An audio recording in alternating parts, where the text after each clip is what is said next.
the Nobles Nido, and welcome to a Sabbath in Our Life. It is currently Friday afternoon. We are about to go get the kids and our Sabbath will officially start. So what is our Sabbath? Our Sabbath is a 24-hour period where we rest and relax and have fun and just enjoy being a family and enjoy being together and just thank God for all the things that He has given us. And we do that through finding enjoyment. So what Sabbath does not look like for us is the same rigid routine every single week. It doesn't look like hours and hours of reading the Bible or listening to worship music or praying. Not that there's anything wrong with that, but we do have two small children, a 2.5-year-old and a 1-year-old, and Sabbath looks chaotic at times. So I just thought it would be super fun to show you what we do on a typical Sabbath. Now, this is kind of an ideal Sabbath because we've been able to prepare even more knowing this video was coming. So it doesn't always go as according to plan, and who knows, maybe tomorrow it won't go to plan. But a little bit about what we've done so far to prepare for Sabbath. So Bryson and I are church employees. We work Sunday through Thursday. So we have Fridays off. The kids still go to daycare on Friday. So what we've done is we spent a good amount of time knocking out some household projects. We did a couple of things that we knew we needed to get done this weekend. We rearranged the kids' room and built a small couch that we bought for their room. We knocked out all the dishes. I cooked some soup for lunch that will also act as our lunch tomorrow, so I won't have to cook that.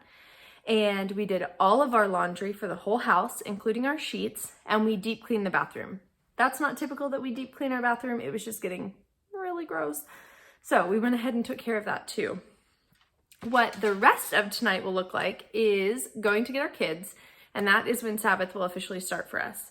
Once we pick them up, we will head to my in-laws' house, and we will just have great fellowship with my in-laws, my nieces and nephews.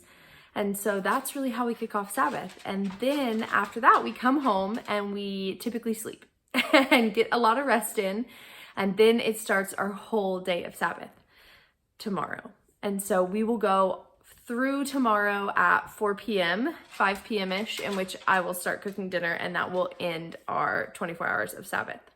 So let's go get the kids, and then we can jump into what a typical Sabbath looks like.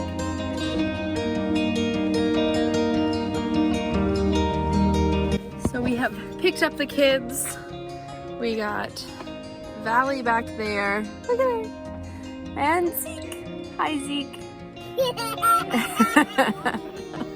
He's always so excited to go to my in-laws' house and see his cousin August. So we're gonna head there now, and I probably won't film a lot while we're there, but I will show you like what we eat and kind of some things that we do. So see you soon.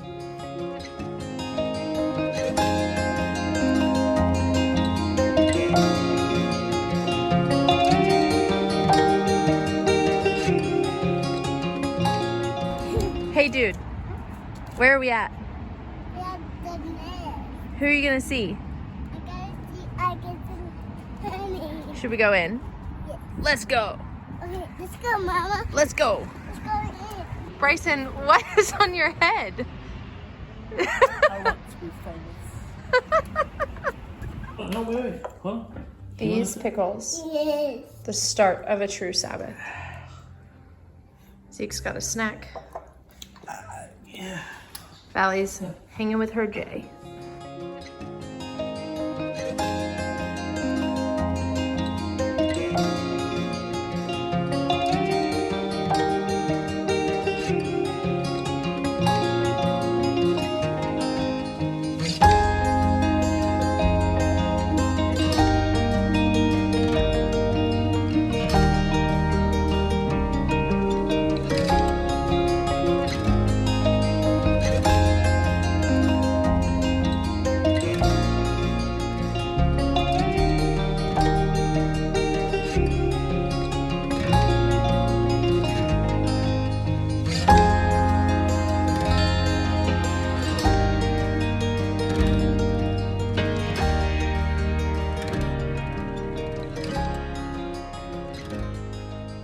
Good morning. Welcome to Saturday of Sabbath. We have been up for probably about an hour and a half. I went ahead and made French toast for everybody. Depending on the Sabbath, I don't always cook, but I find joy in cooking. A lot of people don't find joy in cooking. So I like to cook sometimes. I just feel it out. And if I don't like to cook, there's always an option for me to feed my family. But this morning, I was really feeling it, so we made some French toast. And almost everything I used was able to just go straight in the dishwasher because we had run and cleaned all the dishes yesterday.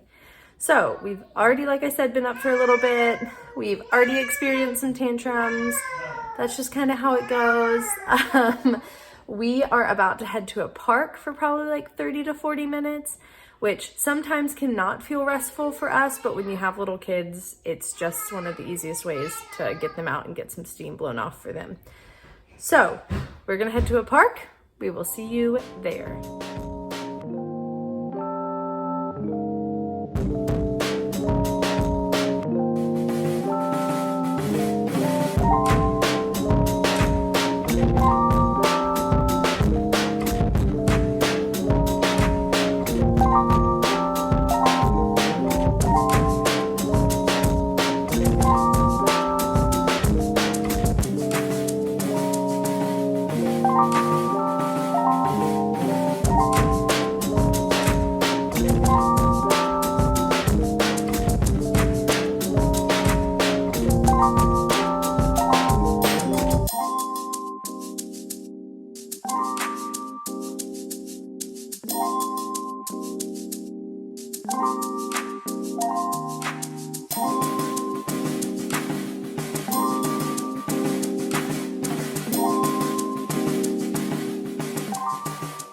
We spent about an hour at the park. It was awesome. That was the first time we'd been to that playground. They just opened up a disc golf course there, and Bryson goes to play there sometimes. It's really close to our house.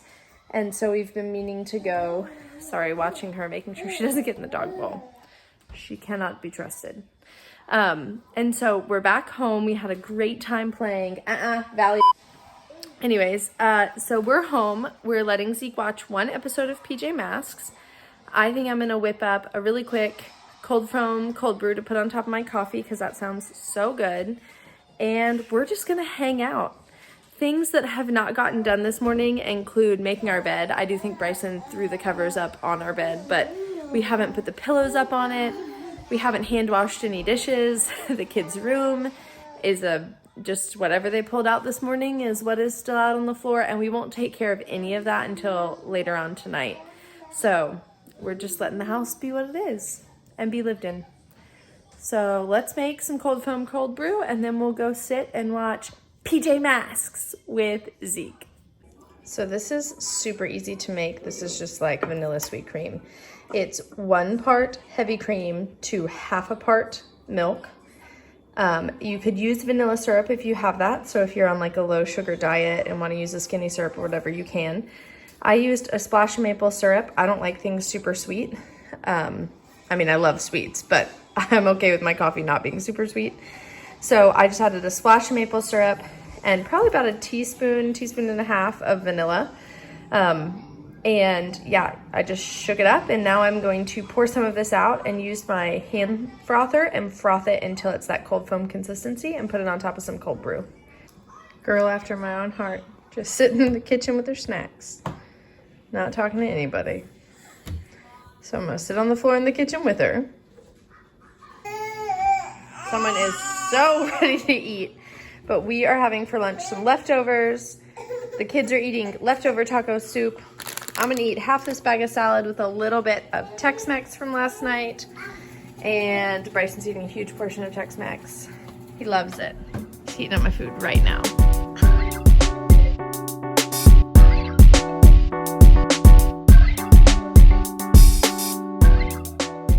Some messes have to be cleaned up on the Sabbath. Like this girl. And this boy. Hey sis, is it good? Yeah. So now that the kids are down for their naps, I'm gonna challenge Bryson to a game of skip-bo. He's been whooping me at it lately. It makes me really mad.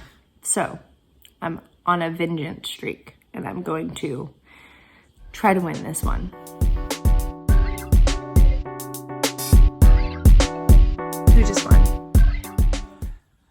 just won, finally. After how many games? 422 games. And one very mad Sarah. One. Let's go. So now what are we gonna do while the kids sleep? Nothing. Sounds great. Kids are up from their naps. They've each had a snack. My phone died there for a minute. We're just gonna hang out and play until it's time to leave for our birthday party.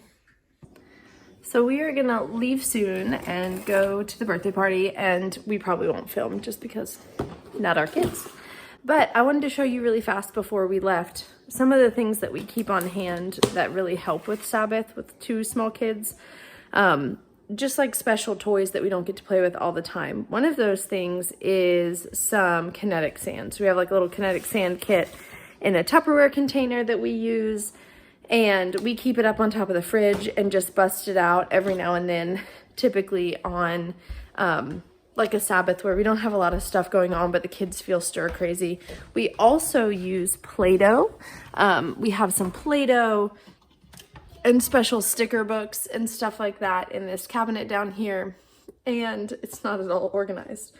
But we'll play with this stuff also so that we can kind of bust out toys and keep the kids entertained, and they're only toys that we use on the Sabbath, so they're special, and it doesn't feel like we're having to entertain them constantly.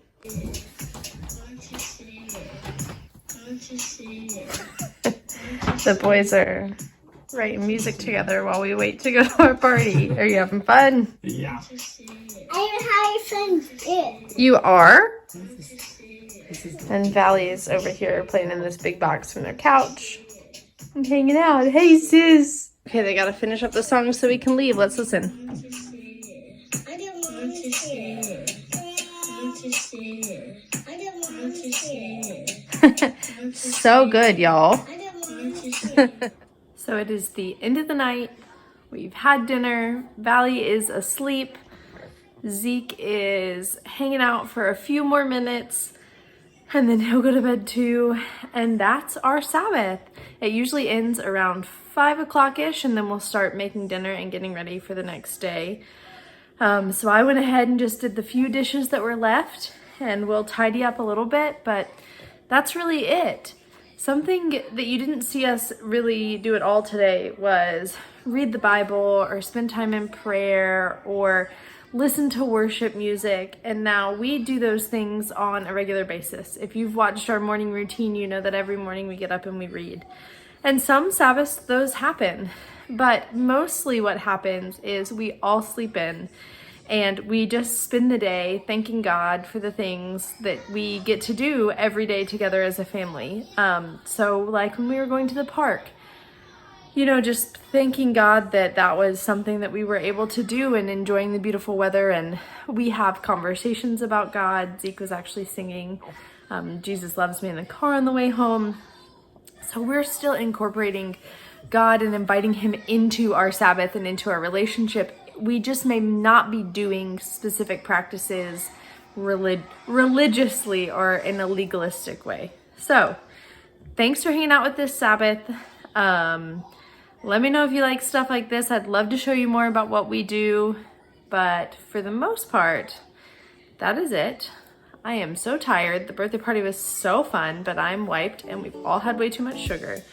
So I'm gonna get ready for our work day tomorrow. And yeah, thanks for being here. We'll see you again soon. Okay, bye-bye.